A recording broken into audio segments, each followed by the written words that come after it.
Hello. So there's a handout. Unfortunately, I don't have a PowerPoint. So my paper is entitled An Ethics of Love and Future Generations. And Jesus said to him, "You shall love the Lord your God with all your heart and with all your soul and with all your mind. This is the first and greatest commandment. The second is like it. You shall love your neighbor as yourself. On these two commandments depend the whole law and the prophets." And this idea of all the law and the prophets depending on the two commandments is one that I find very attractive, and I have explored in my old dissertation and in at least one other paper, this idea of the whole of morality somehow being grounded in love. And perhaps a slight oversimplification would have the first commandment summarizing our duties to God, and the second commandment summarizing our duties to our fellow human beings. Now, I'm not suggesting that these two commandments would provide a decision procedure, because love is often clueless and it's hard to know how to act out of love. But the idea would be to provide a theoretical grounding, right? So a couple of questions arise. Of course, what is love? And I think we just heard a great. Tom gave a great analysis of love. I thought the quote you gave was lovely too, and so I'm not going to say too much about that. I think love would involve some sort of appreciation of the beloved and some sort of desire for union, but probably for our purposes, the main focus will be wanting to promote the well-being of the beloved. Secondly, a question that came up in the gospel was, who is my neighbor? And for our purposes, I think our neighbor has to be pretty much everyone, or at least everyone we encounter, because otherwise, if my duty is to love my neighbor as myself, and my neighbor is my literal person who lives literally next door to me, then I don't have any obligations towards people across town or across the world, and that would be a pretty inadequate morality. So in some sense, it's got to be everybody. There are some definite attractions about such a morality. I think it can make sense of a lot of common sense morality. If you love someone, you're not going to kill them. Barring really special circumstances. Maybe your Uncle Skeeter would be an example, or killing in defense of stopping genocide. But you're not going to, barring very special circumstances, you're not going to kill, rape, steal, lie to somebody you genuinely love. And you're gonna help. You're gonna be charitable towards them. I do actually think that this ethics could answer some tough questions, perhaps questions about homosexuality and refugee crises, and so on. And I think there are going to be some areas where the ethics of love would account for the disagreement. So, for example, in the abortion debate, some people think of the fetus as a someone, and hence as a neighbor, and hence not to be harmed, and other people think of the fetus as just a mere part of the woman's body, or something less than a person. But so an ethics of love can say, yeah, we expect that to be a divisive issue. But there are some challenges for an ethics of love. One set of challenges is to the completeness of the ethics, and one part of it is, well, if you love someone, well, that doesn't really tell you exactly what their good consists in. So the example about your uncle would be a good example. Another challenge is the challenge of, if I love two or more people, how do I adjudicate conflict between them? So there's issues of justice. I have tried to address both of those questions in a paper on these hang all the law and the prophets, an old paper in Faith and Philosophy. I tried to come up with an answer that came out of an ethics of love. But also another challenge to an ethics of love would be worries about its correctness. And one worry, I think a big worry, is that it might be really, really too demanding. But that might depend exactly what you mean by love. If you mean something like a real emotional connection, 7 billion people is literally impossible. So that would be either a reason to reject an ethics of love, or a reason to take a slightly more attenuated notion of love. I think as a complete morality, it might leave out the animals, although maybe we can we can include our poodles as our neighbors as well.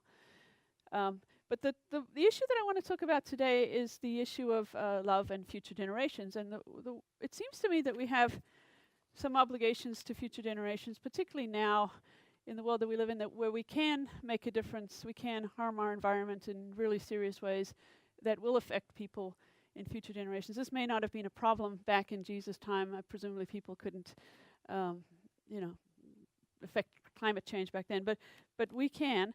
And this is going to presumably make the world could make the world a really horrible place for people in 200, 500 years' time, maybe even cause the demise of the whole human race. And it seems like we have some kind of moral obligation not to do that. And my question here is the question of whether this can be made sense of in the context of an ethics of love. So I'm going to talk about, first, what I call first worry is future people. So this is on the handout. If you love someone, it seems you have to so this is something that someone might say. I'm not necessarily saying this myself. If you love someone, it seems you have to know her, or at least have some sort of causal interaction with her, but we have no knowledge of or causal interaction with people 200 years from now. So you might say, well, it doesn't even make sense to talk about loving those people, so an ethics of love can't give us obligations towards them. So I want to take this in two stages. First, I'm going to talk about future people who will exist. Let's suppose that in some sense it's fixed who's going to come into existence. Maybe God got a bunch of souls lined up that are going to come, or maybe it's somehow determined who is going to come into existence. And there's nothing we can do to make a difference to who they are. But we still haven't met them. Well, if this is going to be a problem for future people, if the mere fact that we haven't met them or causally interacted with them, then it's going to be a problem for distant people, because I haven't met people in Somalia or Australia. And of course, if we don't have moral obligations to people in Somalia and Australia, then the whole ethics of love would be undermined. But I think I can make sense of loving people that I have not met. I mean, I love Shakespeare just about as much as anybody, and maybe I love, Nelson Mandela and Malala and various other people. Now, of course, I have interacted with, in some sense. I mean, there've been some causal interaction there.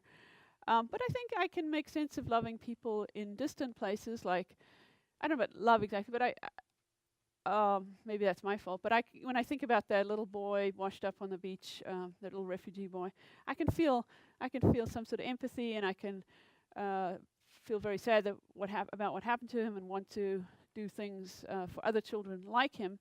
So I think we can make sense of, in some sense, make sense of loving people who are far away that we have almost no interaction with. And in the same way, I think we can think about future people and think, well, they're going to be human like me, they're going to be created in God's image, and they're going to have various needs, so I can care for them, and if I am the perfect loving person, I could actually love them. I want to talk now about a second kind of problem. This will be my main focus here. This is what I'm going to call uncertain people, but this is going to be a slightly technical term. These are what Gustav Arrhenius has written a lot about this topic, and he calls them uniquely realizable people. But I find that phrase a little confusing, so I'm using this other phrase. These are people who will exist if you make one choice, but will not exist if you make the other choice. Now, most of our choices in life, and that philosophers talk about in philosophy classes, are about choosing between two ways of treating people, where if you treat them one way, they'll be worse off. If you treat them another way, they'll be better off. So if you think about the trolley problem, if I turn the trolley one way, it'll kill this person. If I don't turn the trolley, it won't kill that person. So the one person on the track of one is, going to be made much worse off if I turn the trolley, and will be harmed. Should I push the fat man off the bridge? Should I pick up the drowning refugee out of the sea? Should Mary do drugs while pregnant? In each of these, the victim or patient will be made better off on one choice and worse off on the other. We might even say that the victim will be harmed in one choice.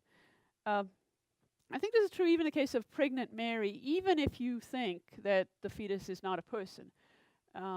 Because the fetus is certainly going to grow up to be a person, and let's say if Mary's choice of doing drugs makes the child have some serious disability because of that, then she has harmed her future, the future person that a child will become. But now, thinking about Mary, change the story a little bit so she's not yet pregnant. Suppose that she's been taking some medical drugs for some medical condition. There's nothing bad about her up to this point. But the doctors warn her not to become pregnant in the near future. Because if she does, her child will have a disability. Wait 6 months, they tell her. And I'm going to use this example that comes from David Boonan's book. It involves a woman called Wilma and a child called Pebbles. I'm not quite sure why he chose a cartoon example, but I'm just using it because it is this famous text, so I'm not trying to make light of this issue. Okay, so if Wilma conceives right now, her child, called her Pebbles, will have a disability. But if Wilma waits, she will conceive a different child without the disability. The second child, call him Rocks, will be better off than Pebbles would have been. Does Wilma have a moral obligation not to conceive right now? Not to conceive Pebbles? And on the face of it, most people are inclined to say yes to this. Or at least to say that she has a strong moral reason not to conceive right away.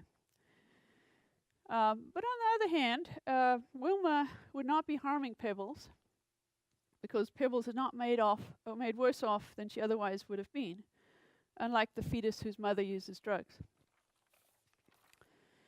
This is because,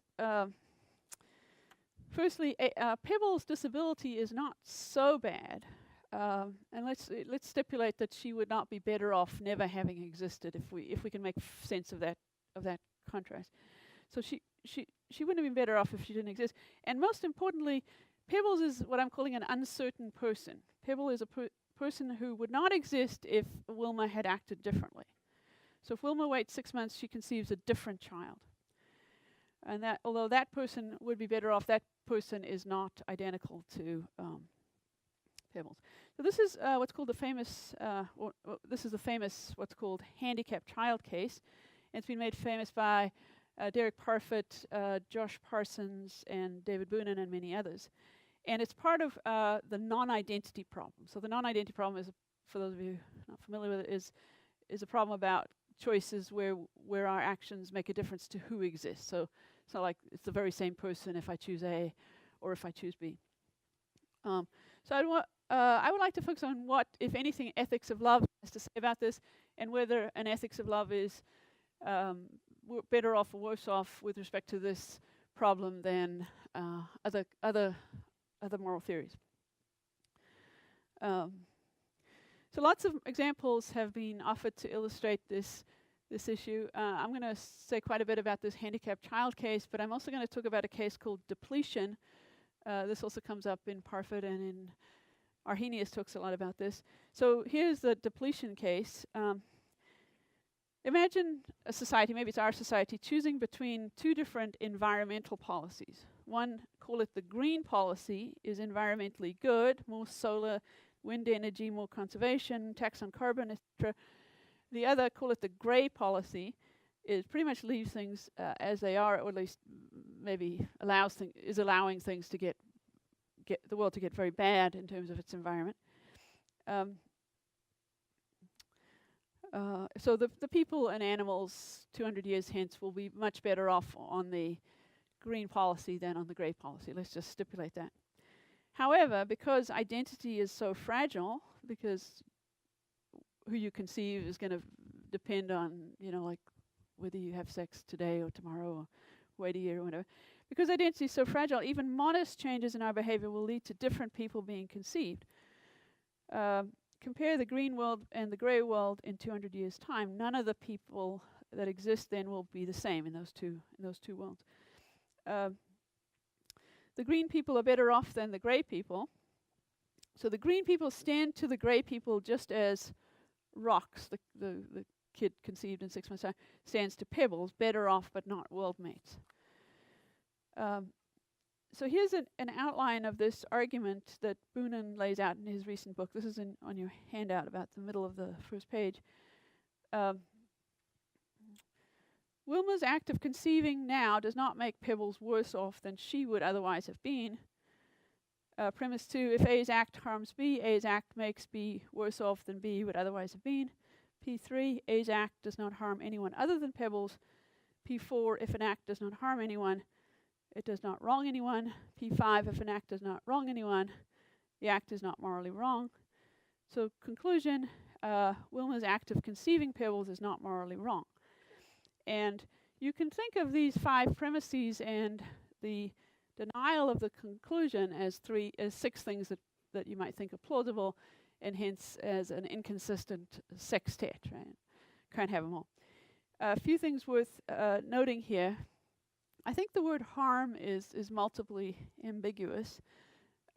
One use that I want to rule out here is the use of harm to mean positively making worse off. Sometimes we contrast harming with allowing to suffer. I don't want to use it in that way. I want to allow that you can harm someone by letting them die, or letting them suffer. Because if we didn't, if I didn't make that stipulation, then P4 says, if an act does not harm anyone, it does not wrong anyone. I certainly wouldn't want to say that if I leave a child to drown in a pond, I'm not doing anything wrong to that child. So I want to allow. So roughly the definition of harm that I'm going to be using here is so behaving that a person is worse off than she would have been had one behaved differently, or maybe significantly worse than she would have been, to allow for Mill's distinction between harm and offense. Mill wants to say that really minor harms, like kind of annoying someone, are not actually harm. Minor, making them worse is not harming them. I also don't want to say that harm is always sufficient for wrong, because I think that there are cases where we can harm someone by being a competitive business owner, make them go out of business because we've got such a great product, or maybe harm someone in self-defense or in the defense of the innocent, and those wouldn't be wrong. But there's a sort of presumption if you harm someone, that's a moral reason against it. But I want to allow that there could be cases where you're justified in harming someone. Okay, so going back to the argument, just briefly some discussion of the premises, and then we'll come back to talking about what ethics of love says, and I'll probably use some of the same points. So premise 1 says that Wilma's act of conceiving now does not make Pebbles worse off than she otherwise would have been. You can say that whether you think that her non-existence would be worse for her, or if you think there's no sense to which we can compare the value of a world in which she doesn't exist for her. I know of only one person who's really disagrees with this, and this is an author by the name of David Benatar, who's written a book in which he argues that but basically what he argues is that we all parents harm or make their children worse off by conceiving them, because children are always they're going to die, and they're going to suffer various things, and whatever goods we give them don't compensate. But this seems like way too extreme of a conclusion to try to fight premise 1, because if it means that every parent does wrong in having a child, then I just think that's kind of an absurd conclusion. So premise 2, if A's act harms B, then A's act makes B worse off than B would otherwise have been. So there's a philosopher named Molly Gardner who objects to this, because she says she thinks about sort of over-determination cases where you shoot someone just as they're about to die in some other way. So maybe you're a member of a firing squad and you sort of jump in first because you want to be the one to do the killing. You might say, well, you killed her, but you killed the person, but you might say you harmed her, but she wasn't any worse off because she was about to be dead anyway, no matter what you did. I think that this is perhaps going back to that other definition of harm that I said I wanted to set aside, which is harm versus allowing to harm. And also, I think I think some of the examples she uses might be kind of including something about intention here, because somebody who wants to be the one to do the killing seems to have some sort of malevolent intention.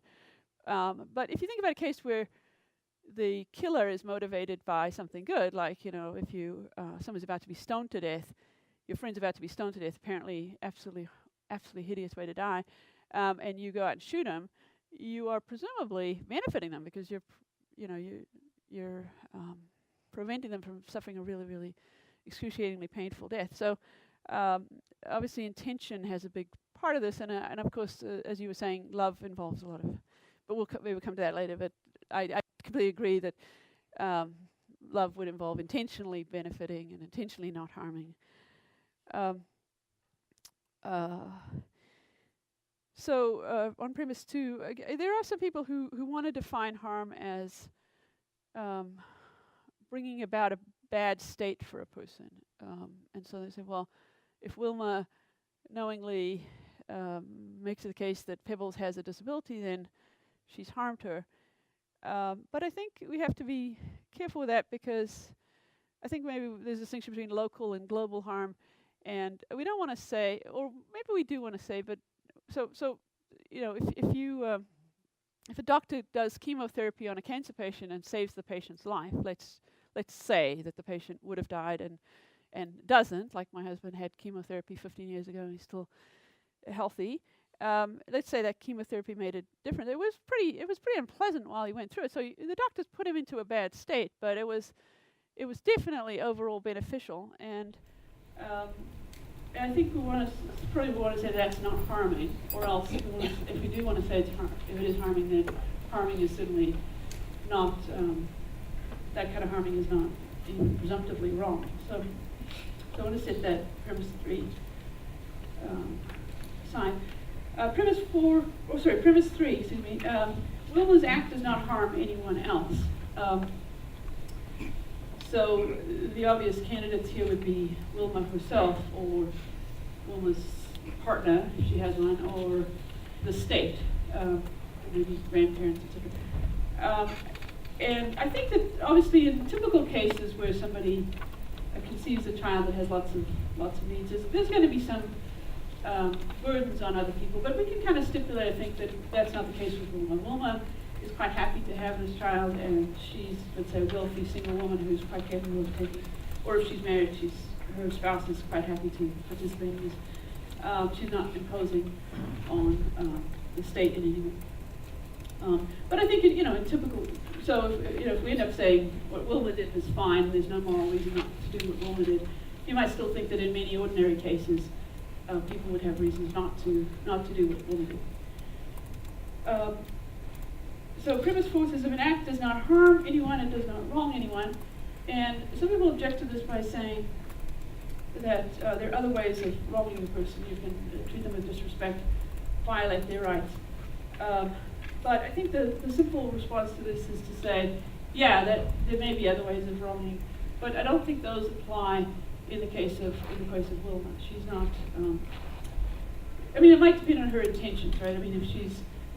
If she's got some sort of weird sadistic intention in conceiving Pebbles, that's one thing. But if she does it out of either a neutral or a loving kind of attitude, she's not treating Pebbles with disrespect. Premise 5 says if an act does not wrong anyone, then the act is not morally wrong. Now utilitarians like Hartford object to this by saying there are cases of harmless wrongdoing. You can do wrong by failing to maximize utility, even if you don't harm anyone. But this has some pretty weird implications. It would imply that if you have an option of having a child, not having a child, and you think that every estimation is that the child will add to the overall happiness in the world, then you have an obligation to do that. But that seems wrong. Anyway, so the conclusion here is that Wilma's act of conceiving Pebbles is not morally wrong. And after a lot of reflection, I've sort of come around to thinking maybe that's true. There are a lot of people coming at this from different angles. say that this is right. So Robert Adams has this whole paper called "Must God Create the Best?" in which he argues that it's perfectly fine for God to create butterflies or imperfect people, and presumably he'd say the same about us. It would be perfectly fine for Wilma to create pebbles.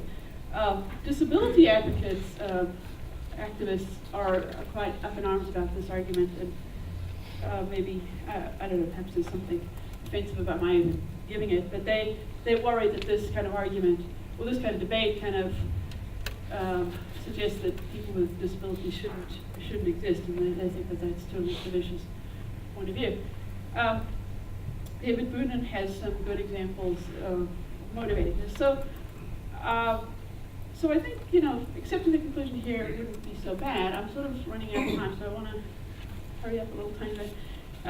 So thinking about the ethics of love in this problem, I think essentially an ethics of love can agree with most of these premises.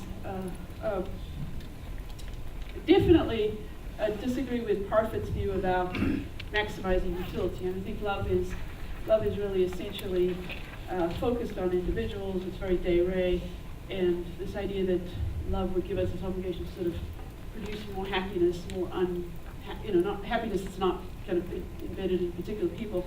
I think that's not really part of the ethics of love. So I think maybe an ethics of love can accept virtually all the premises of this argument. You may disagree, but and can embrace the conclusion. So you might think, well, what's the problem? And I think that's fine. But there are other cases, and in particular, there is this depletion case that I talked about. Remember the depletion cases where we as a society have a choice between how to treat our environment, and if we treat it one way, we'll have the green world, which is a much nicer world where people's welfare is much higher than the gray world, which people are going to have fairly miserable lives. I mean, not so terrible that you would say it would be better that they never existed, but still fairly laces of life. And I think this is, but also the other thing, of course, is that I said this point about identity is fragile, that our choices will make a difference to who exists. So if you have a policy that says,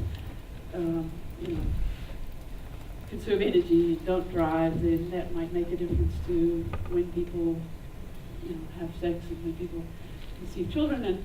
And pretty quickly, you're going to have a totally different set of people in the gray world as opposed to the green world. And I think it's much harder for an ethics of love to bite the bullet on this one. I think with the handicapped child case, you could definitely say, yeah, let's embrace this child and love him or her as much as possible. But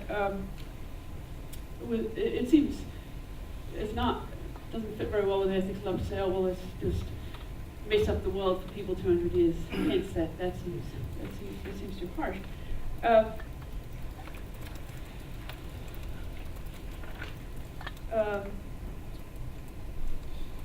So, in order to think about these cases, think back to that scenario that I discussed earlier, according to which the identity of future people is somehow fixed. So if the future people are fixed, then we can say, well, we owe them, the identifiable, well, not identifiable, but the particular people that will be around, and our choices can make a difference to how good their lives are. But of course, we're imagining that people in the future will be uncertain. But now let's think about a slightly different scenario in which some of the people in the future will be fixed and some will be uncertain. Or we can think about a further possibility that some of the people will be fixed relative to me, and some of the people will be fixed relative to you. And what I mean by this is my actions, my choices make a difference to the identity of some of the future people, and your choices make a difference to some of the other people. So, for example, so Wilma's choice about whether to conceive, in that choice about whether to conceive, she chooses between the existence of pebbles and rocks. Simultaneously, a woman in Sweden choosing between conceiving now and conceiving later is choosing between Johan and Inga.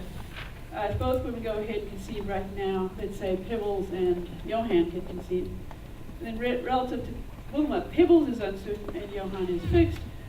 So if the existence of Pebbles is somehow going to make Johann's life worse, then Wilma's decision is harming Johann. So it seems like that's what's going on with future generations, that each of us can make a difference to our descendants, and maybe some others nearby, but not a difference to the whole world. And so, relative to me, most of your descendants are fixed. And so, if I choose to make the world, choose to produce the gray world, then I'm going to harm those people. And if you choose to produce the gray world, you're going to harm maybe my descendants. And so there are ways in which we can harm people. And so there is a place for an ethics of love to get a grip and say, you shouldn't make the world that much worse. So I think our actions make a difference to the whole population, but my actions make a difference just to some of the people.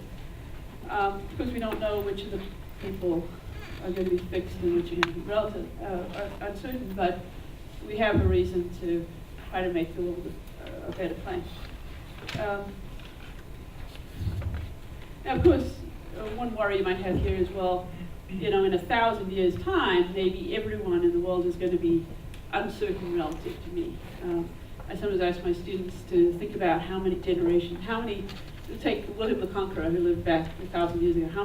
How many descendants does William the Conqueror have? But we do this little calculation, well, there's be 40 generations. If you average two children per generation, that's 2 to the 40th. What is that? It comes out like 1 trillion.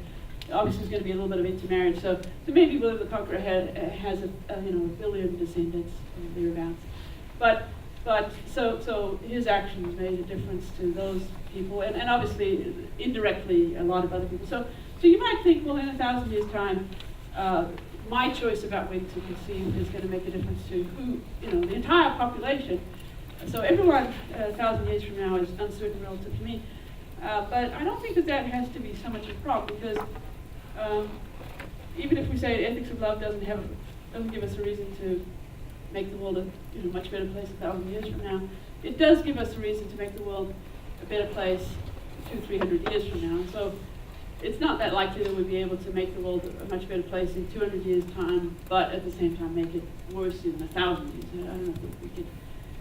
You could probably imagine some philosophical way of coming out with that. But basically, if we have an obligation to conserve and to treat the world properly now, it's going to presumably keep on going, and then people 200 years from now will have their own obligations to keep that going.